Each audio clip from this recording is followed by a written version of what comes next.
Magandang gabi mga masters, bali ngayon po ay 4 na videos po ma-upload ko po sa aking YouTube channel. Tama nga mga masters, 4 na videos nga po ang ma-upload ko. Yon, what's up mga masters? Nandito na naman tayo sa panibagong araw, panibagong kabanata na naman ang pagsasama-samahan natin ngayon guys.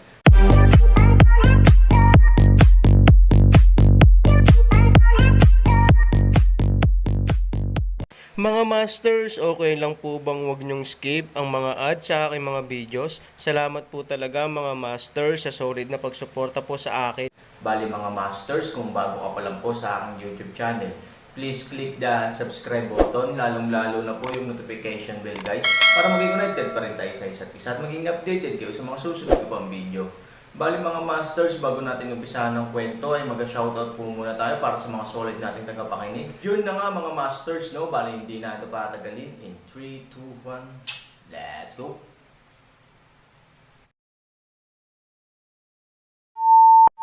Napakahiwaga, sasabihin mo ba sa akin ng maaga ang sikreto ng Apocalypse? Ang Aaron ay isang kahangahangang tao. Isa pa ito, siya lang at ako ni Ching Feng ang kwalipikadong makaalam, sabi ni Yi. Ang buong Apocalypse, si Ilaw at siya Ching Feng lang ang nakakaalam. Ginagawa nitong medyo nagulat si Aaron, ang Apocalypse ay talagang nakatago kung gaano karaming mga bagay, dito ay tila isang lugar na sakop ng mga lihim. Sige, makikinig ako. Aaron digs kanyang mga tainga. Bagamat wala siyang pakialam sa ibabaw, curious na siya. Alam mo ba ang chismis tungkol sa Apocalypse? Tanong ni Old Yi. Apocalypse. Narinig ni Han Sanchen na binanggit ito ni Fang Zan, at hindi ito lihim. Alam ito ng maraming taong Apocalypse, kahit na ang pinakamababang antas ng dilaw na karakter ay nakarinig tungkol dito. Mr. Yi, wala kang gagawin. Naiinip ka na ba sa ganoong antas? Ginagamit mo ang mga bagay na ito para lokohin ako. Alam ng marami ang tungkol sa yellow word level na ito. Aaron disdains ang paraan. Para sa kanila, ito ay isang alamat lamang, ngunit gusto kong sabihin sa iyo na ang taong ito ay umiiral. Tanging siya at kami ni Ching Feng ang nakakaalam ng kanyang tirahan, ngunit kung siya ay buhay o patay ay hindi alam. Paliwanag ni Ilaw. Sa pagkakaalam ko, 100 taon nang umiral ang malakas na lalaking ito. Dahil mahaba ang kasaysayan niya, paano pa siya mabubuhay? Sabi ni Aaron. Kailangan mong patunayan, sabi ni Yi. Ako. Nagulat si Aaron kay Ilaw at sinabing, saan ko mapapatunayan na gusto mong pasukin ko ang palasyo ng impyerno upang makita kung ang aklat ng buhay at kamatayan ay may pangalan niya. Hindi ako unggoy na bato. Kung saan siya nakatira, sinubukan namin ni Ching Feng ang lahat ng aming makakaya na buksan ito. Baka kaya mo, sabi ni Yi. Pumunta ka sa akin para dalhin ako sa lugar na ito. Tanong ni Aaron. Hindi masama. Natahimik sandali si Ilaw, at sinabing, maaaring kayang lutasin ng kanyang tirahan ang maraming sikreto ng Apocalypse. Kung makapasok ka, malamang na magbago ang Apocalypse. Hindi ko kailanman naisip ang tungkol dito, ngunit pagkatapos niyang gawin ni Ching Feng panukala, sa tingin ko ito ay magagawa. Dahil alam mo ang lugar na ito, dapat na sinubukan mo ang lahat ng paraan, ngunit hindi mo ito mabuksan. Sa tingin mo, bakit ko ito mabubuksan? Umiling si Han 3,000 at sinabi na ang hindi kayang gawin ni Ilaw at nila Ching Feng ay nasa kanya. Hindi iniisip ni Aaron na magagawa niya ito. Subukan mo, baka kaya mo. Ito ay isang uri ng fluke mentality. Parehong may ganitong kaisipan sina Ilaw at siya Ching Feng. Hindi nila inaasahan na magagawa ito ni Han Sanyi. Subukan lang nila. Kung tutuusin, napakaraming sikreto ng Apocalypse, at iba si Han Sanyi. Well, subukan mo, at pumunta ka kung kailan mo gusto, tanong ni Aaron. Bukas, ngunit hindi mo masasabi kahit kanino ang tungkol dito, maging si Jiang Yingying. Nagpapaalala si Yi-Old ng isang paraan. Tinapik ni Aaron si Ilaw sa balikat at sinabing, huwag kang mag-alala, matandang lalaki, napakasikip ng bibig ko. Hindi mo ba matawagan si Master? Lumang walang magawa paraan. Aaron nakaalis, kamay pilo likod leeg, liwanag sinabi, sa susunod na buhay, ako ay mag-isip tungkol dito. Umiling ang matandang Yi at bamaantong hininga. Sa kanyang posisyon, naisip niya na napakahirap makinig sa Master. Kung naging iba siya, lumuhad siya para mag-alok ng tsaa. Bumalik sa silid, pinag-iisipan ng Aaron ang bagay na ito. Ang maalamat na malakas na tao ay dapat magkaroon ng isang mataas na posisyon sa Apocalypse bago. Bukod dito, sinabi ni Hilaw na maraming sikreto ng Apocalypse ang nakatago sa kanyang tirahan, kaya naman nagtataka siya kung anong uri ng tao ang kwalipikadong pasanin ang ganitong uri ng responsibilidad, at kung bakit siya nasa isang sitwasyon kung saan ang mga tagalabas ay hindi alam kung ano ang gagawin. Matapos ang mahabang gabi, hindi makatulog si Aaron, ngunit hindi ito nakaapekto sa kanyang enerhiyakin. Kinabukasan, maagang nakilala ni Hilaw si Aaron. Pumunta sila sa likod ng bundok at nakasalubong niya si Ching Feng sa daan. Si He Ching Feng ay ginulo ni He Xiaoxiao, at halos kailangan ng 9 na baka at 2 tigre para makalayo. Ngayon, ang kumpiyansa sa sarili ni Xiaoxiao ay malubhang nasira, at kahit na may psikolohikal na anino. Masyadong malakas ang lakas ni Aaron, na nagparamdam kay Xiaoxiao na ang kanyang pagkakakilanlan ay walang pagmamalaki sa harap ng Aaron. Dahil sa pagbabagong ito, hindi niya ito matanggap ni Xiaoxiao. Kahit na siya ay may takot sa Aaron at hindi nang ahas na matugunan ang Aaron, dahil siya ay dati, sa harap ng Aaron, siya ay nakahihigit, ngunit ngayon ay wala siyang ganoong mga kwalifikasyon at kumpiyansa. Aaron, talagang humanga sa akin ang performance mo sa classification competition. Sinabi ni He Ching Feng kay Aaron na naawa siya na hindi miyembro ng third hall si Aaron. Ngayon kahit na gusto ni Lintong na sumali sa ikatlong bulwagan, siya Ching Feng ay walang interes sa bagay na ito, dahil si Lintong ay wala sa harap ng Aaron. Siya ay isang walang kabuluhang pangalan. Lord, tumangala siya. Medyo sinuwerte lang ako. Nakangiting sabi ni Aaron. Too modest is hypocrisy. Kailangan pang maging mayabang ng konti ang mga kabataan. Sabi ni He Ching Feng. Since Lord sinabi niya yun, I'm not afraid to tell you the truth. In my eyes, the grading competition is just a road to the devil's cave. I've never faced it squarely. Aaron Wei. Natigilan si He Ching Feng. Kapag hindi siya mahinhin, malaki talaga ang tono niya. Sa kasaysayan ng Apocalypse, walang nang ahas na maliitin ang grading match tulad nito, ngunit hindi siya nagyayabang na kaya niyang talunin ang Daisy Level Master sa pagsubok. Walang nang ahas na mangarap tungkol dito noon. At hindi lang niya nagawa, pati ang kasambahay niya ay kayang gawin ito, napakalakas din ng maid mo, na ikinatataka ko kung gaano katalino kayong dalawa. Sabi ni He Ching Feng, maid. Bahagyang hindi nasisiyahan si Aaron at sinabing, si Jiang Yingying ay hindi isang katulong. Siya ang aking kapatid na babae. Sana ay hindi minamaliit ng Panginoon ng bulwagan ang kanyang pagkatao. Kung may ibang maglakas loob na sabihin ito kay Ching Feng, magagalit si Ching Feng, ngunit sa harap ng Aaron, hindi siya magalit.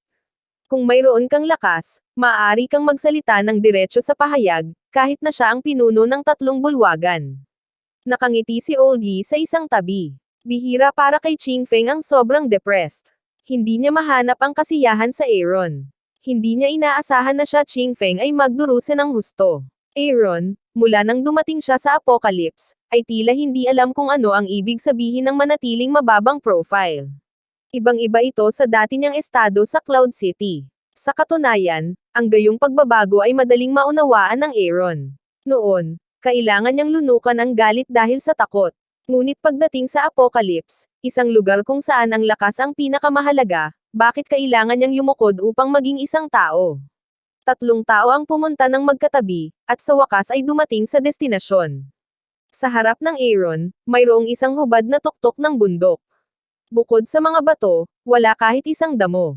Ito ang tirahan niya. Saan? Aaron mga pagdududa ng sayay lumang humingi ng isang paraan, hindi niya makita dito ay maaaring magkaroon ng isang lugar upang manirahan. Sumama ka sa akin. Sabi ni Hilaw sa malalim na boses, sa tuwing pumupunta siya rito, si Hilaw ay masindak at hindi manggahas na magkaroon ng smiley face, dahil dito nabuhay ang pinakamalakas na Apocalypse. Pagdating niya sa bangin, nakita ni Aaron ang ilang detalye. Bagamat ang ibabaw ng talampas ay irregular na malukong at matambok, mayroong isang maayos na bitak ng bato, tulad ng isang pintuang bato. Tignan mo dito. Ano itsura? Itinuro ni Hilaw ang isang lugar sa pader ng bundok at tinanong ang Aaron. Palm print. Walang pag-aalinlangan na sinabi ni Aaron, halatang palm print ito, at medyo manipis, mas parang kamay ng babae. Babae ba itong malakas na lalaki? Ang Aaron ay nagdududa sa isang paraan. Ang pangalan niya ay Fuyao. Dapat ay isang mabuting anak siya, Ngunit iyon lang ang hula ko kay Qingfeng. Paliwanag ni Ilaw. Fuyao. Ang pangalang ito ay talagang parang pangalan ng isang babae, at may sense of fairy breath. Parang ang ganda-ganda niya bago siya namatay. Kung hindi, pasensya na sa dalawang salitang ito. Itong stone gate ang susi para makapasok. Kung tungkol sa palm print, ito dapat ang mekanismo para buksan ang stone gate, pero sinubukan ko ito kay Mr. Yi, at walang reaksyon. Sinabi ni He Qingfeng sa oras na ito. Iniunat ni Han Sanchen ang kanyang kamay, tiningnan ang kanyang kamay at palm print gamit ang kanyang mga mata, at gumawa ng paghahambing. Hindi ito pare-pareho sa mata sa pagitan ng dalawa. Kung nais mong buksan ang tarangkahang bato, dapat mong iling ang iyong sarili. Mukhang wala akong kwenta pumunta dito ngayon. This handprint is not match the size of my hand. How can I open it? Sabi ni Aaron. Sa kaibahan, mayroong isang malaking agwat. Gayunpaman, hiniling ni Ji, Li at Ji, He Qingfeng kay Han Sanchen na pumunta rito nang may subok na saloobin at hindi gaanong inaasahan. Ngayong nandito ka na, subukan mo, sabi ni Li. Nagkibit balikat si Aaron at sinabing, subukan mo, pero hindi mo ako masisisi. Han 3,000 kamay sandali, Yi Old at Xia Qingfeng expression sa parehong oras kinakabahan up, kahit na hindi hold masyadong maraming inaasahan, ngunit ang kanilang puso ay naghahanap pa rin forward sa isang himala. Nalaman ni Han Sanchen na hindi lamang ang kanilang mga ekspresyon ang nagbago, kundi pati na rin ang kanilang paghinga ay medyo maikli. Bahagyang tumaas ang sulok ng kanyang bibig, pagkatapos ay binawi niya ang kanyang kamay at sinabing, "Look at you. What are you doing so nervous? Is the atmosphere? Don't be so serious." Yi Old speechless. Ang batang ito ay talagang masyadong tormenteng, mabilis na sinabi, mas katarantaduhan, mabilis na subukan. He Qingfeng atubili na bumunot ng isang ngiti, sinabi, Aaron, huwag maglaro, mabilis na subukan.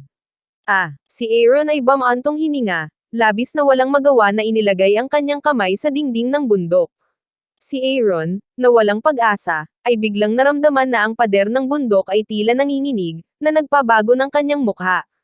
Hindi ito maaaring totoo. Mabubuksan niya ba talaga ang tarangkahang bato? Ang pagyanig ng pader ng bundok ay nagpaalam din kay Yi na matanda kasama niya si Qingfeng. 2 tao ang nagbanggit sa lalamunan. Pareho nilang sinubukan ang handprint na ito, ngunit wala silang anumang reaksyon, ngunit maaaring pukawin ng Aaron ang gayong resonance. Oo, kaya kung magmaneho ng tuwang-tuwang sabi ni He Qingfeng. Walang kamalay-malay ding kinuyam ni Ilaw ang kanyang kamao, at namula ang kanyang mukha. Kung mabubuksan talaga ng Aaron ang tarangkahang bato, makikitang muli ng lihim sa loob ang mundo. Aaron, ano ang nararamdaman mo? Hindi makapaghintay na magtanong si Old Yi. Bahagyang kumunot ang kilay ni Aaron, dagdag pa sa sandali ng pagyanig, tila wala nang susunod na reaksyon, hindi pa nabubuksan ang pintong bato, ano ang problema? Hindi ko naramdaman. Gumalaw lang ako, sabi ni Aaron. Paano na? Paanong isang galaw lang? Ayaw maniwala ni He Qingfeng sa mga katotohanang nasa harapan niya, ngunit walang bakas ng anumang paggalaw sa siwang ng bato. Sa oras na ito, ang tarangkahang bato ay biglang naging ilusyon, na umaalon sa alon ng enerhiya, tulad ng alon ng tubig na dulot ng isang bato na bumabagsak sa ibabaw ng isang tahimik na lawa. Ang ganitong uri ng pagbabago, hayaan Aaron unconsciously paatras ng 2 hakbang, ngunit siya Qingfeng, ngunit hindi maaaring makatulong ngunit pasulong ng 2 hakbang. Oo, naman. Si He Qingfeng ay nasa sabik na siya ay nalilito. Ang kanyang subconscious move ay ang sumugod sa tarangkahang bato. Siya si Qingfeng. Nang matukoy ang intensyon ni Qingfeng, sumigaw ang matandang Yi na pigilan siya. Ngunit hindi tumigil si Qingfeng. Sa halip, sumugod siya sa tarangkahang bato. Parang ayaw niyang patigilan si Ilaw. Ngunit sa sandaling nakipag-ugnayan siya Qingfeng kay Shimen, napigilan siya ng isang puwersa at nagdulot ng napakalakas na rebound, kaya't ang kanyang buong katawan ay lumipad pabalik na parang sirang saranggola. Si He Qingfeng ay dumura ng isang subo ng dugo at halatang nasugatan. Paano? Bukas ang tarangkahang bato. Paanong hindi ako makakapasok? Nag-aatubili na sabi ni He Qingfeng. Sa galit, pinuntahan niya si Qingfeng at sinabing, kaya gusto mong buksan ni Han Sanchen ang tarangkahang bato. Hindi na ba makapaghintay na monopolyo ang sikreto sa loob? Tumingin si He Qingfeng kay Yilaw at nakangising sinabi, Ayaw mo bang maging mas malakas dahil sa sikreto sa loob? Matapos niyang sabihin ni Ching Feng ang mga salitang ito, sa wakas ay naunawaan ni Lilaw ang kanyang tunay na layunin. Gusto niyang palakasin ang sarili sa pamamagitan ng sikreto sa tarangkahang bato. Ito ay hindi ang tinatawag na pagbabago ng apocalypse, He Ching Feng, ang iyong ideya ay hindi maaaring kumatawan sa akin, at ang tarangkahang bato ay binuksan ng Aaron, at siya lamang ang kwalipikadong pumasok. Ngunit kung gusto mong gumawa ng pangalawang pagtatangka, hindi kita pipigilan. Sabi ni Yi. He Ching Feng bites his teeth. He is seriously injured now. The result is very obvious. He can't get into Shimen at all. Kahit nasubukan niya sa pangalawang pagkakataon, ito ay magpapalala lamang sa kanyang pinsala. Hindi talaga siya makakapasok kay Shimen. Tiningnan ni He Ching Feng ang Aaron at sinabing, "Anak, pagkatapos mong lumabas, ilabas mo sa akin ang lahat ng bagay na maaari mong ilabas. Kung ano ang nakikita mo, dapat mong sabihin sa akin isa-isa." Hantatlong libong dasday ng ngiti, siya Ching Feng ganitong uri ng utos sa kanya ay talagang katawa-tawa, bakit ako makikinig sa iyo? He Ching Feng, bagamat ikaw ang pinuno ng 3 bulwagan, hindi ka kwalipikadong utusan ako. Sabi ni Aaron. Bilang pinuno ng 3 bulwagan, siya Ching Feng ay talagang walang karapatan na utusan ang mga tao sa 4 na tarangkahan, ngunit sa harap ng malalaking interes, wala siyang masyadong pakialam. Sinabi niya, talagang hindi kita maaaring utusan, ngunit kung gusto mong protektahan ang secular na pamilya, dapat mong sundin ang aking mga utos. Ang mukha ni Aaron ay parang hamog na nagyelo. Ang pinakaayaw niya ay ang pagbabanta sa kanya ng iba kasama sina Ivory at Han Nayan. Pumunta sa siya Ching Feng sa harap, Aaron malamig na boses ay nagsabi, "Ngayon ikaw ay malubhang nasugatan, gusto kong patayin ka, maaari mo bang naiako?" Ang mga salitang ito ay nagsasabing export, hindi lamang siya Ching Feng na bigla, maging ang Ye-Old sa isang tabi ay malaki rin ang pagbabago sa ekspresyon ng mukha. Yun na nga mga masters, no? Bali panibagong kabanata na naman yung natapos natin ngayong gabi. Muli, maraming salamat po talaga sa walang sawang suporta po sa aking YouTube channel na talagang inaabangan nyo po ang bawat upload ko po. Bali mga masters, magkita-kita ulit po tayo bukas ng gabi at ngayon po ay magpapaalam po muna tayo. Bali mga masters, bye-bye!